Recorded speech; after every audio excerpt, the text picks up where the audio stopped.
그때 가이사 아구스도가 영을 내려 천하로 다 호족하라 하였으니 이 호족은 구련료가 수리아 총독이 되었을 때 처음 한 것이라.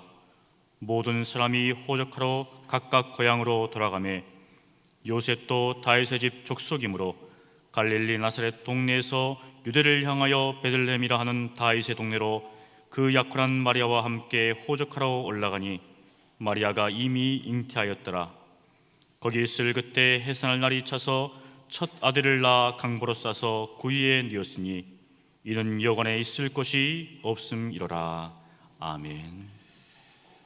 지난해 성탄절 날에 어떤 말씀을 가지고 나누었는지 혹시 1년 전을 기억하고 계십니까? 누가복음 2장 8절에서 11절 말씀 가지고 세 사람에 대해서 함께 은혜를 나누었습니다.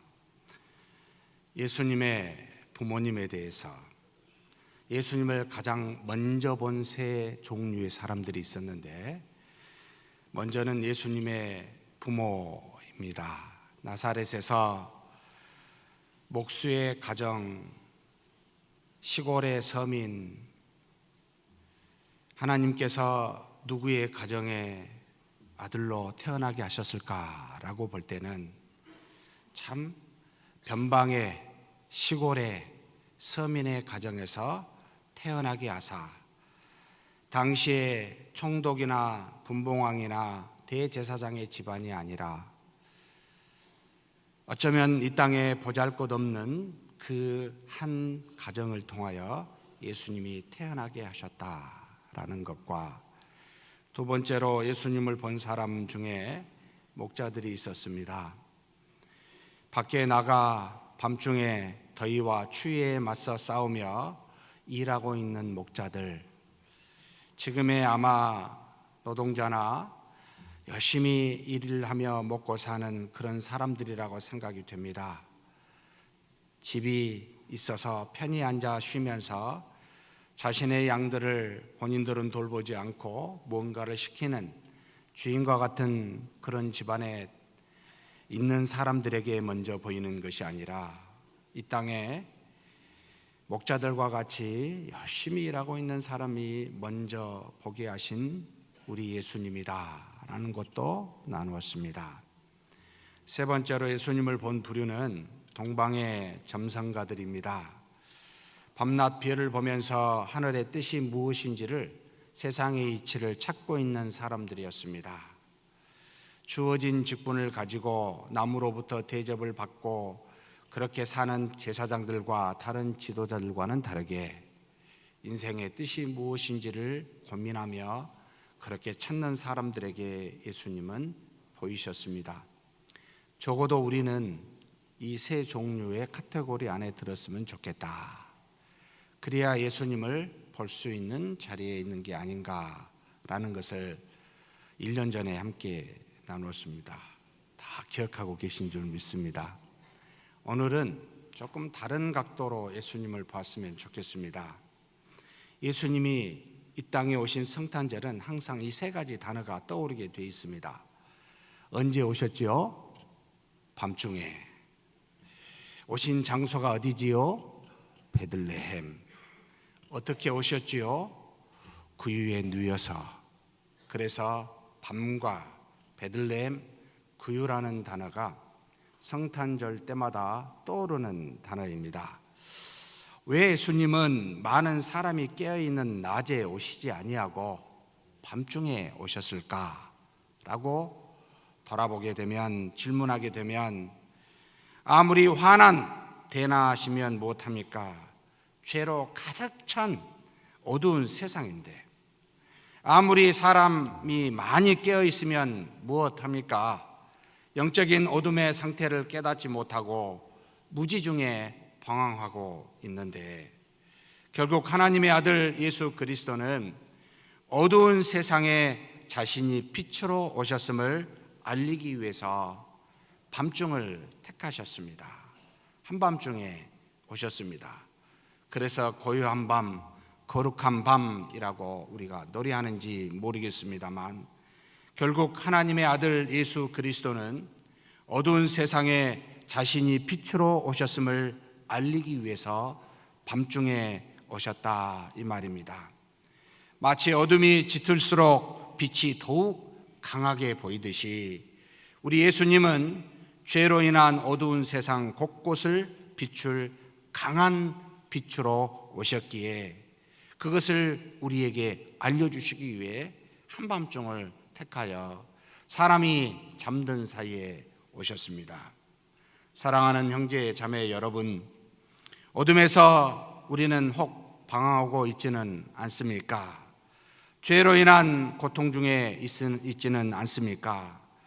어둠의 터널에 있다고 생각한다면 빛으로 오신 주님을 오늘 만나시기를 축복합니다. 그리고 그렇게 고난과 역경과 한밤중이라고 생각하는 상태가 바로 주님 오실 날이 가까웠음을 우리는 기억해야 합니다. 왜냐하면 주님은 빛에 있다고 생각하는 사람을 만나러 오신 것이 아니기 때문에 그렇습니다. 어둠에 고통하는 사람을 만나러 이 땅에 빛으로 오셨기 때문입니다. 그렇다면 지금 내가 어둠 안에 힘들어 방황하고 있다면 주님을 만날 때가 되었다 이 말이기도 합니다. 두 번째로 왜 예수님은 성전이 있는 그 유명한 예루살렘에 오시지 아니하시고 그 옆에 조그만 동네에 바로 빵을 제공하는 마을이라 라고 해서 빵집이라는 의미를 갖고 있는 베들레헴, 벳은 집이요, 들레헴은 빵들이라는 복수입니다. 이 빵을 제공한다 하여 예루살렘 사람들을 먹일 수 있도록 빵을 제공하는 다윗이 그곳에 태어났다 하여 유명하기도 했지만 왜 이와 같은 작은 마을에 예수님은 오셨을까요? 태어나셨을까요? 세상은 모두 큰 것을 좋아합니다. 많은 것을 사랑합니다. 그래서 모두 다 크고 싶고 많이 갖고 싶어 합니다. 이것을 우리는 세상적인 용어로 성공이라고 묘사하며 부르기도 합니다. 그래서 작은 것과 적은 것은 세상에서 실패라고 치부합니다. 과연 하나님도 그렇게 생각하실까요? 이 땅에 오신 화려한 성전이 있고 크고 사람이 많은 예루살렘에 오시지 않고 작은 마을 베들레헴에서 태어나셨다라는 말은, 그리고 또 약 이 예루살렘에서 150km 떨어진 이방 땅 갈릴리 나사렛에서 사신 것은, 그래서 나사렛 예수라 칭함을 받는 이유는 뭐였겠습니까? 이것이 우연으로 이루어진 그저 하나님이 생각 없이 이 땅에 보내신 예수님의 삶이었겠습니까? 사랑하는 성도 여러분, 그렇지 않습니다. 하나님의 진리는 기억하십시오. 큰 것에 있지 않고 작은 것에 있습니다. 많은 것에 있지 않고 적은 곳에 있습니다. 마치 미가서 5장 2절의 말씀처럼 베들레헴 에브라다여 너는 유다 족속 중에 작을지라도 이스라엘을 다스릴 자가 내게로 나올 것이라. 그의 근본은 상고의 영혼에 있느니라. 하나님의 능력과 그 하나님의 진리는 어디에 있어요? 절대 큰 곳에 있지 않습니다. 절대 화려한 곳에 있지 않습니다. 절대 많은 곳에 있지 않습니다. 교회 안에서도 구석진 곳에, 작은 곳에, 이 땅에 만약에 오신다면 정말 시골의 변방에 그곳에 태어나시고 그곳에서 이스라엘을 다스릴 자로 나신다는 뜻입니다. 그래서 바울이 이와 같이 고린도전서의 진리의 의미를 우리에게 전합니다. 같이 한번 읽을까요?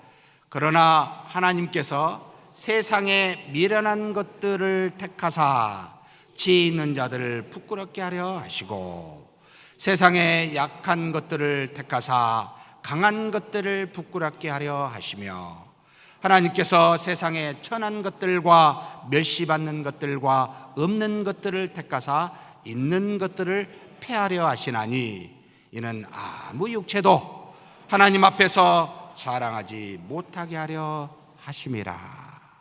사랑하는 형제 자매 여러분, 생전에 죄인과 세리와 함께 하신 예수님은 작은 자들의 친구셨습니다. 자신을 세상에서 작다고 우리는 지금 여기고 있습니까? 그렇다면 진리가 가까이 있음을 기억하십시다. 작은 것이 소중한 사람은 큰 것도 소중하게 되어 있고, 작은 것에 충성한 사람은 큰 것에도 충성하게 되어 있는 것이 여러분 진리의 원리요 이치입니다. 그러므로 마치 물이 낮은 곳에 있기만 하면 저절로 그 낮은 곳으로 흐르듯이 우리도 진리로 사는 저와 여러분도 여러분 그렇게 낮은 곳으로 가는 복이 있기를 축복합니다. 세 번째로 예수님은 모든 사람이 태어나는 곳인 일반 이런 가정집이 아니라 동물들이 기거하는 마구간에, 그것도 동물들의 먹이 그릇인 구유에서 태어나신 것일까요? 그뿐만 아닙니다. 예수님이 일생을 사시는 동안 머리 둘 곳이 없이 사셨다고 스스로 고백할 정도로 아무것도 가지지 아니하셨습니다. 왜요? 이 세상 어디에도 안식할 만한 곳이 없다는 것을 우리에게 상징적으로 가르치시기 위함이었습니다. 우리가 잠시 의지하고 있는 집이나, 그리고 잠시 사랑하며 의존하고 있는 가정이나, 잠시 나그네로 있는 이 땅에 이런 것들이 필요한 것들이지만, 그러나 천국에는 다 없어지는 것들이요 사라지는 것들이기에 결국에는 우리가 가야 할 본향이 있고 그곳이 하늘임을 알도록 하기 위하여 여러분 기억하십시오. 그분은 아무것도 없는 구유에서 태어나시고 아무것도 가지지 아니하시고 사셨습니다. 그 본향을 잠시 여기 이 땅에 누리며 우리는 지금 하나님의 그 고향을 가정에서 구현하고 있기는 하지만, 그러나 하늘의 집과 하늘의 가족에 비하면 이 땅의 것은 그저 구유 정도에 불과하다 이 말입니다. 그러니 사랑하는 성도 여러분, 예수님은 이 땅에 구유에 태어나시면서 이 땅의 것을 우리로 의지하지 말고 하늘의 것을 바라보라 라고 하는 교훈이 숨어 있습니다. 마치 구름이 어디서 와서 어디로 가는지 알 수 없고 바람이 어디서 불러서 어디로 가는지 우리가 알 수 없듯이 이 땅에 우리의 인생의 길이 그리하니 그렇게 허망하고 썩어질 것밖에 없으니 너희가 이 땅의 것을 의지하지 말고 하나님만 바라보라. 내가 그렇게 구유에서 태어났도다. 구유에 태어난 나는 하늘로부터 온 하나님의 아들이 아니냐라고 하며 하나님 자신만을 바라보게 하는 메시지가 이 안에 숨어 있습니다.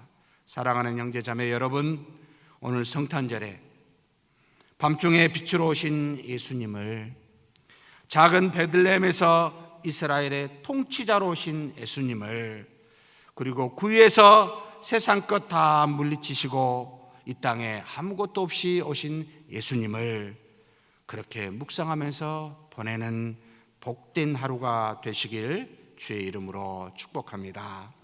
하나님 아버지 감사합니다. 연약하고 부족한 우리 암흑 중에 있는 우리에게 빛으로 오셨고 또 이 땅에 살면서 참으로 작은 것에 진리가 있음을, 낮은 곳에 진리가 있음을 깨닫게 하여 주시기 위해 또 이 땅의 것을 의지하지 아니하도록 그렇게 구유에서 태어나 우리 주 예수 그리스도만을 바라보게 하신 주님 감사합니다. 이 성탄절이 그와 같은 성탄절이 되게 하여 주시고 우리 인생길이 그리스도와 같이 닮아가는 그 길을 걸어가는 우리 인생길 되게 하여 주옵소서. 우리 주님 예수님의 이름으로 기도하옵나이다. 아멘.